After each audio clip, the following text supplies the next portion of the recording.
अद्वैतामृतवर्षिणीं भगवतीमष्टादशाध्यायिनीम् अम्ब त्वामनुसन्ततामि भगवद्गीते भवद्वेषिणी आचार्या पितरः पुत्रा तथैव च पितामहः मातुला श्वशुरा पौत्रा स्याला सम्बन्धिनस्तथा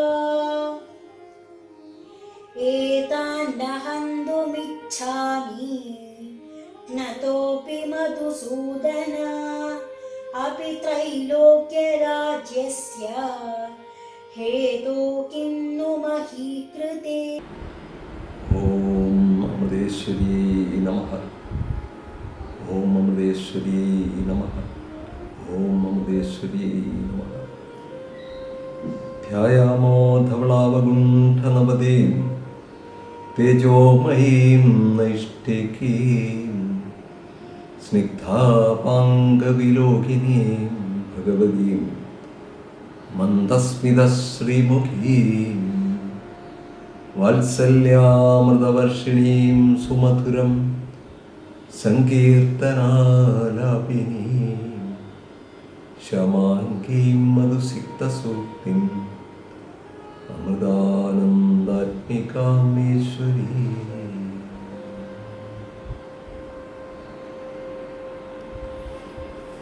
അമ്മയുടെ എല്ലാ പൊന്നോമന മക്കൾക്കും എൻ്റെ വിനീത നമസ്കാരം. കഴിഞ്ഞ ഭഗവത്ഗീതയുടെ ക്ലാസ്സിൽ നമ്മൾ 33 ശ്ലോകങ്ങൾ വരെ ഒന്നാം അധ്യായം നമ്മൾ കണ്ടു കഴിഞ്ഞു. ഇനി 34, 35, 36 3 ശ്ലോകങ്ങൾ നമുക്ക് ഒരുമിച്ച് നോക്കാം എന്ന് വിചാരിക്കുകയാണ്.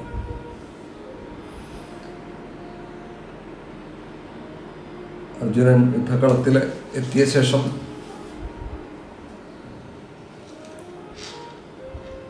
അവിടെയുള്ളവരെ കണ്ടപ്പോഴുള്ള അർജുനൻ്റെ മാനസിക സ്ഥിതിയാണ് നമ്മൾ കണ്ടുകൊണ്ടിരിക്കുന്നത്. അർജുനൻ ഒന്നുകൂടി അവരെയൊക്കെ ഒന്ന് നോക്കിക്കാണാൻ ശ്രമിക്കുകയാണ്. ഇതിനിടയിൽ ആരൊക്കെയാണ് ഈ യുദ്ധത്തിന് തയ്യാറായിട്ട് വന്നിരിക്കുന്നത് എന്ന ഒരു നിരീക്ഷണമാണ് ഈ ശ്ലോകങ്ങളിൽ അർജുനൻ നടത്തുന്നത്. 34-ാമത്തെ ശ്ലോകം ആചാര്യാഃ പിതരഃ പുത്രാസ്തദൈവ ച പിതാമഹാഃ മാതുലാഃ ശ്വശുരാഃ പൗത്രാഃ സ്യാലാ സംബന്ധിനസ്തത. ആചാര്യാഃ പിതരഃ പുത്രാഃ ഗുരുക്കന്മാർ, അതേപോലെ പിതാക്കന്മാർ, പുത്രന്മാർ, തഥായവച അതുപോലെ തന്നെ പിതാമഹാഃ മുത്തച്ഛന്മാർ, മാതുലാഃ അമ്മാവന്മാർ, ശ്വശുരാഃ ഭാര്യാപിതാക്കന്മാർ, പൗത്രാഃ പുത്രന്മാരുടെ പുത്രന്മാർ, സ്യാലാഃ ഭാര്യ സഹോദരന്മാർ, തഥാ സംബന്ധിനഃ അതുപോലെ മറ്റ് പല വിധ ബന്ധങ്ങളുള്ളവരൊക്കെ ഈ യുദ്ധത്തിൽ അണിനിരന്നിരിക്കുകയാണ്. 35 ഏതാന്ന ഹന്തും ഇച്ഛാമി ഘ്നതോപി മധുസൂദന അപി ത്രൈലോക്യരാജ്യസ്യ ഹേതോ കിം नु മഹീ കൃതേ. അല്ലയോ മധുസൂദന, ഘ്നത അപി എന്നെ കൊല്ലാൻ നിൽക്കുന്നവരാണെങ്കിൽ കൂടി ഏതാൻ ഈ സ്വജനങ്ങളെ ത്രൈലോക്യരാജ്യസ്യ ഹേതോ അപി 3 ലോകത്തുമുള്ള രാജ്യത്തിൻ്റെ ആധിപത്യത്തിന് വേണ്ടി ആയാൽ പോലും ഹന്തും നയിച്ചാമി, കൊല്ലാൻ ഞാൻ ആഗ്രഹിക്കുന്നില്ല. മഹീകൃതേ കിന്നു, ഭൂമിയിലെ ആധിപത്യത്തിന് വേണ്ടി പിന്നെ പറയാനുണ്ടോ?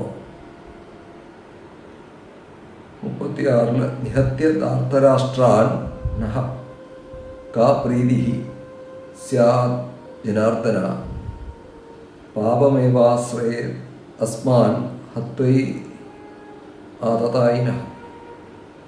അല്ലയോ ജനാർദ്ദന, ധാർത്തരാഷ്ട്രാൻ ധൃതരാഷ്ട്രപുത്രന്മാരെ നിഹത്യ കൊന്നിട്ട് നഹ നമുക്ക് കാ പ്രീതി സ്യാത് എന്ത് സൗഖ്യമാണ് വരാൻ ഉള്ളത്? ആതതായിനഹ ഏതാൻ ശത്രുക്കളാണെങ്കിലും ഇവരെ ഹത്വ കൊന്നാൽ അസ്മാൻ നമുക്ക് പാപം ഏവ പാപമേ ആശ്രയേ വന്നു ചേരൂ, പാപം തന്നെ വന്നു ചേരൂ. ഇത് അർജുനൻ്റെ ഒരു വീക്ഷണമാണ്. ഈ യുദ്ധത്തിൽ 3 തലമുറകളിൽപ്പെട്ട ബന്ധുക്കൾ ആണ് അണിനിരന്നിരിക്കുന്നത്. അപൂർവം ചില അവസരങ്ങളിലായിരിക്കാം ഇങ്ങനെയൊക്കെ സംഭവിക്കുക.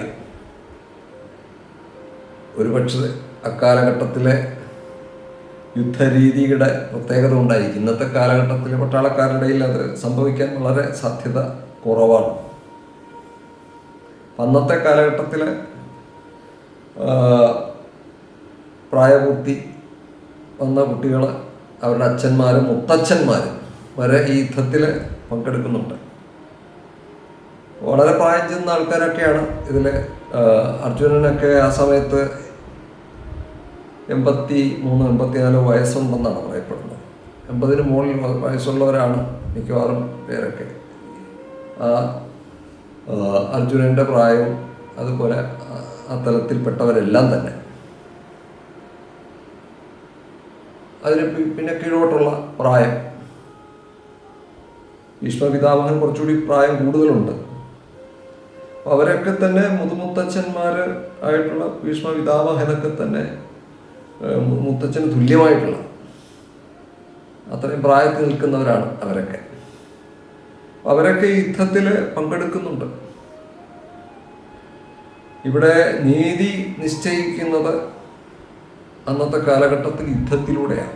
ഇന്നത്തെ കാലഘട്ടത്തിലാണെങ്കിൽ അത് കോടതിയിലൂടെ നിശ്ചയിക്കാം, കോടതി വഴി പോയാൽ മതി.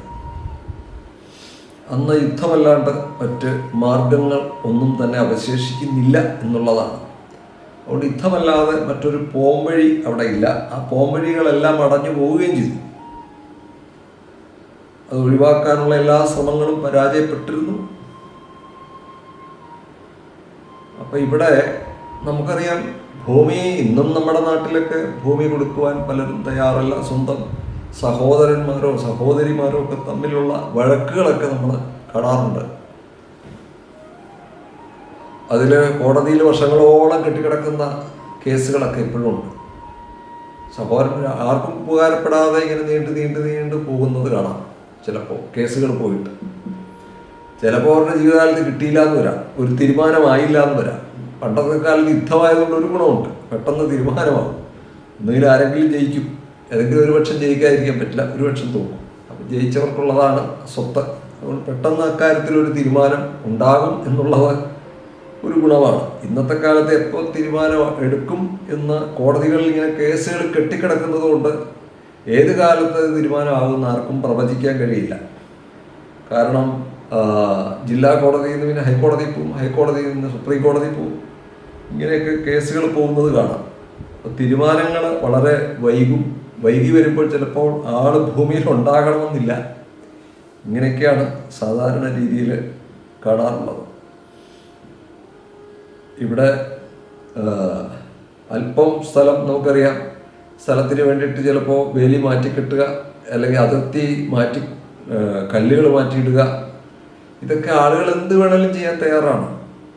അത് ജ്യേഷ്ഠനെന്നോ അനുജനെന്നോ അച്ഛനെന്നോ അമ്മയെന്നോ മക്കളെന്നോ ഉള്ള വ്യത്യാസങ്ങളൊന്നും ഇപ്പോൾ അതിനോടുള്ള അത്യാർത്തി പെരുകിയിരിക്കുന്ന ഒരു കാലഘട്ടമാണ്.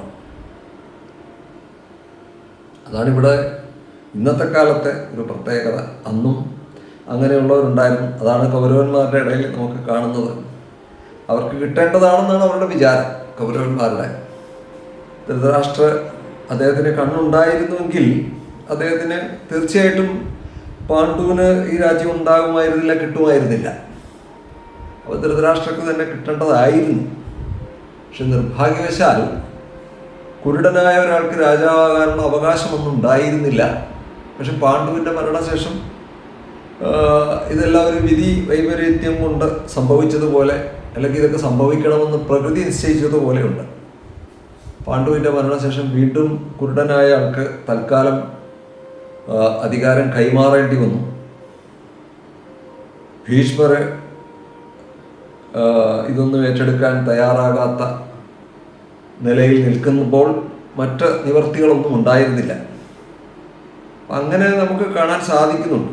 എന്തായാലും കൗരവന്മാരെ സംബന്ധിച്ച് അവരുടെ വിചാരം ഇത് അവർക്ക് അവകാശപ്പെട്ടതാണ്. മാത്രമല്ല, ഇവിടെ മറ്റൊരു കാര്യം നമുക്ക് ശ്രദ്ധിച്ചാൽ മനസ്സിലാകുന്ന ഒരു കാര്യമുണ്ട്. അർജുനൻ്റെ മനസ്സിൽ ഇങ്ങനെയുള്ള ചിന്തകളൊക്കെ വരാൻ പ്രധാനപ്പെട്ട ഒരു കാരണം, ഈ യുദ്ധമൊക്കെ ഉണ്ടാകുമ്പോൾ എന്തൊക്കെ സംഭവിക്കുമെന്ന് അർജുനൻ ഇവിടെ പറയാൻ പോവുകയാണ് ഓരോന്ന്. അപ്പോൾ അവിടെ ഒരു കാര്യം നമുക്ക് മനസ്സിലാക്കാൻ സാധിക്കും. ഈ യുദ്ധം തുടങ്ങുന്നതിന് മുമ്പ്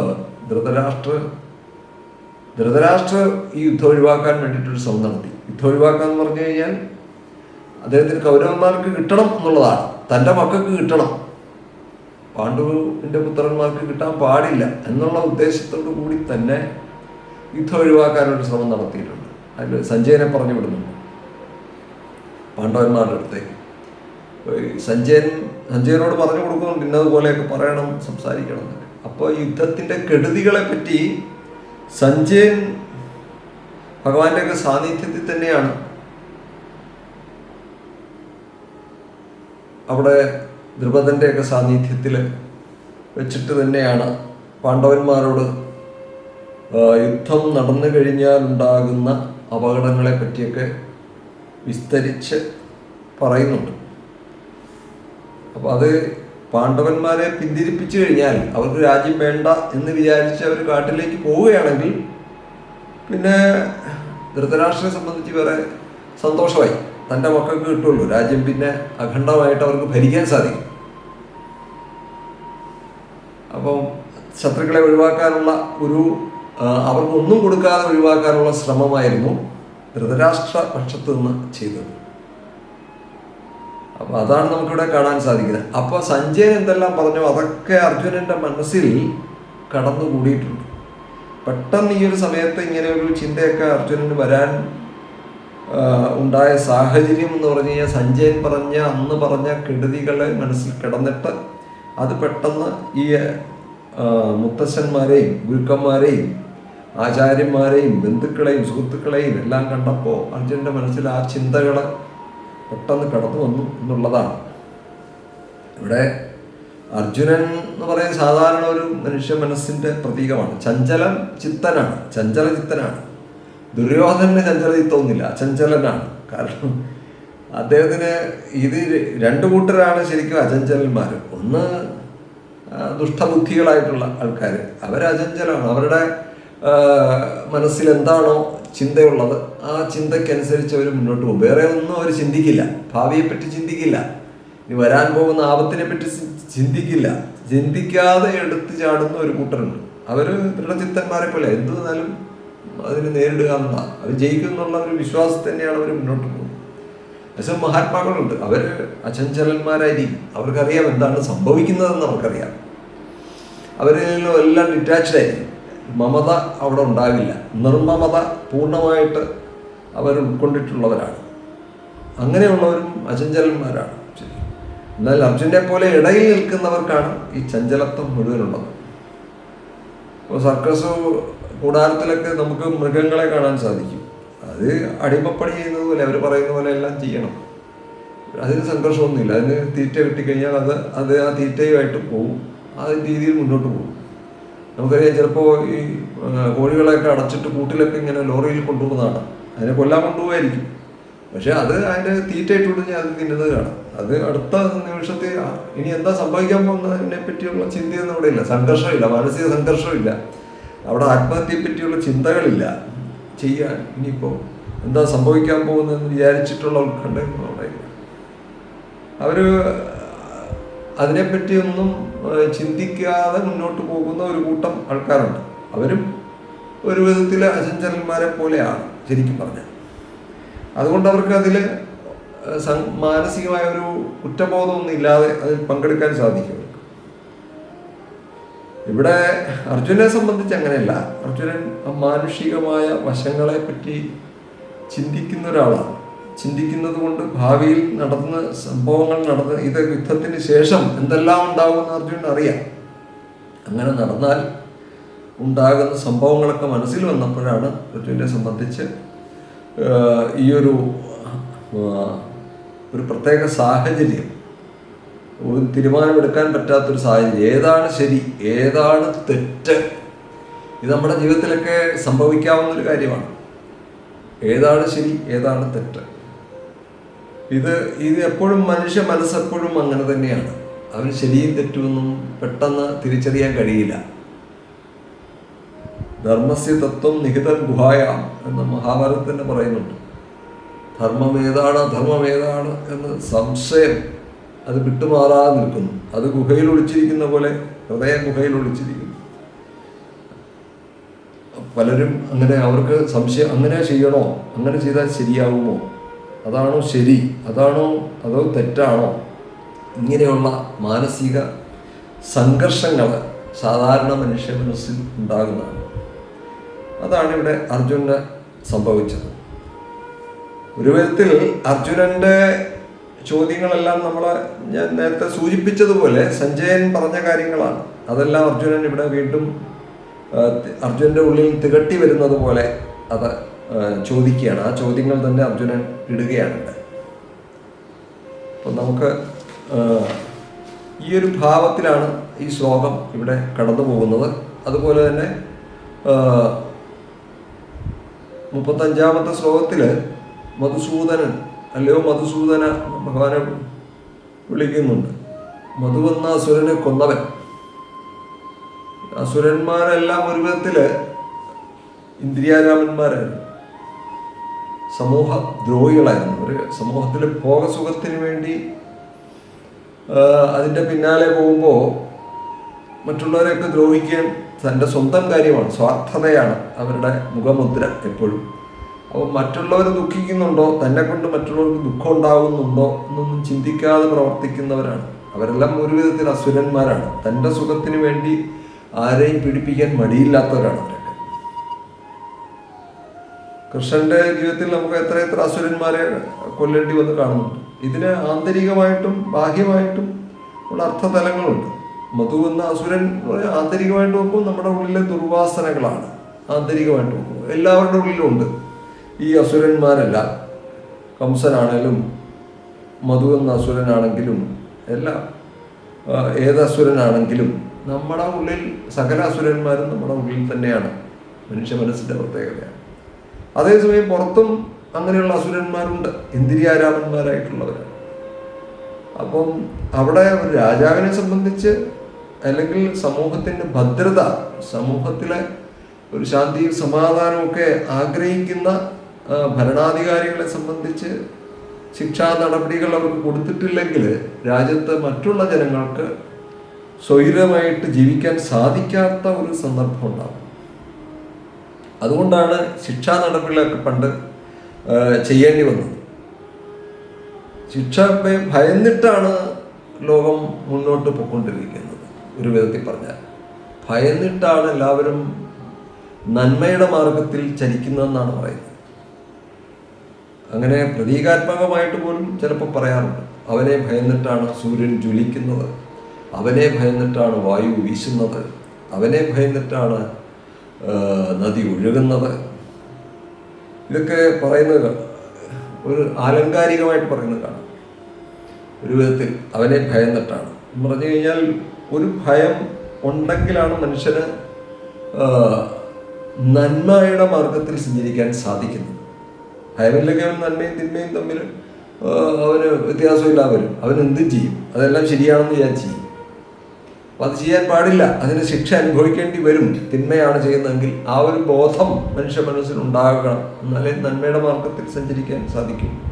നന്മയ്ക്കും തിന്മയ്ക്കും ധർമ്മത്തിനും അധർമ്മത്തിനും ഒക്കെ അപ്പുറം പോയവരുണ്ട്, അത് വേറെ കാര്യം, അവരെ പറ്റിയല്ല പറയുന്നത്. ഇവിടെ അങ്ങനെയുള്ള ഈ തിന്മ ചെയ്യുന്ന ആൾക്കാർ, സമൂഹദ്രോഹികളായിട്ടുള്ള ആൾക്കാർ, അവരെ ശിക്ഷിക്കപ്പെടേണ്ടവരാണ്. ഇവിടെ പറയുന്നുണ്ട്, അല്ലയോ ജനാർദ്ദന ധാർത്തരാഷ്ട്രാൻ, ധൃതരാഷ്ട്രപുത്രന്മാരെ നിഹത്യ, കൊന്നിട്ട് നമുക്ക് എന്ത് സൗഖ്യമാണ് വരാറുള്ളത്? ശത്രുക്കളാണെങ്കിൽ ഇവരെ കൊന്നാൽ നമുക്ക് പാപമേ വന്നു ചേരും എന്ന് പറയുന്നുണ്ട്. ഇവരെ ഇവിടെ ആദതായികളെ പറ്റി പറയുന്നുണ്ട്. ആദതായികൾ, അപ്പം അവർക്ക് ശിക്ഷ കൊടുക്കണം എന്ന് തന്നെയാണ് പറയുന്നത്. ആദതായികൾ എന്ന് പറഞ്ഞു കഴിഞ്ഞാൽ തീ കൊണ്ട് തീ ഉപയോഗിച്ച് മറ്റുള്ള നമുക്കിപ്പോൾ ഉപകാരത്തിനും തീ ഉപയോഗിക്കാം. പക്ഷെ തീ കൊണ്ട് തീ കൊണ്ട് മറ്റുള്ളവരുടെ പുരോഗതിക്കുക, വൈരാഗ്യം വെച്ച് പ്രവർത്തിയിട്ട്. സംസ്കൃതത്തിലെ വൈരാഗ്യമല്ല, മലയാളത്തിലെ വൈരാഗ്യം. സംസ്കൃതത്തിലും മലയാളത്തിൽ തമ്മിൽ വ്യത്യാസമുണ്ട്. വൈരാഗ്യം വിഗതം രാഗമാണ് സംസ്കൃതത്തിൽ വൈരാഗ്യം എന്ന് പറയുമ്പോൾ. രാഗങ്ങൾ ഒഴിഞ്ഞു പോവുക, അത് അതിനെപ്പറ്റിയുള്ള ബോധം ഉള്ളിലുണ്ടാകുമ്പോഴാണ്, ആ വസ്തുവിൻ്റെ സ്വഭാവം മനസ്സിലാകുമ്പോൾ ഉണ്ടാകുന്നതാണ്. അതിനെ ഉപേക്ഷിക്കാൻ കഴിയുന്നത്, അതിനോടുള്ള ഇഷ്ടം ഇല്ലാതെ പോകുന്നത്. എന്നാൽ മലയാളത്തിൽ വൈരാഗ്യം എന്ന് പറയുമ്പോൾ നമുക്ക് അയാളോട് വൈരാഗ്യം തോന്നി നമ്മൾ പറയാം. അപ്പോൾ ആ വൈരാഗ്യം ദേഷ്യം തോന്നി എന്നുള്ള അർത്ഥത്തിൽ നമ്മൾ ഉപയോഗിക്കാറുണ്ട്. അപ്പോൾ അതിൽ വിരോധമുള്ള ഒരു ശത്രുവിൻ്റെ പുര കത്തിക്കുക, അല്ലെങ്കിൽ ആ വീട്ടിലുള്ളവരെ മുഴുവൻ ചുട്ടുകൊല്ലുക, വിഷം കൊടുത്തു കൊല്ലുക, കൂടത്തായിലെ ആളെ പോലെയൊക്കെ വിഷം കൊടുത്തിട്ട് കൊല്ലുന്നവര്, അതുപോലെ ആയുധം കയ്യിൽ കൊണ്ട് നടക്കുക, കൊല്ലാൻ വേണ്ടിയിട്ട് എപ്പോഴും തയ്യാറായിട്ട് നടക്കുന്നവർ, പിന്നെ ധനം അപഹരിക്കുന്നവർ, അതുപോലെ ഭൂമിയുടെ സ്വത്ത് അപഹരിക്കുന്നവർ, ഭൂമിയാകുന്ന സ്വത്ത് അപഹരിക്കുന്നവർ, മറ്റുള്ളവരുടെ ഭാര്യയെ തട്ടിക്കൊണ്ടുപോകുന്നവർ.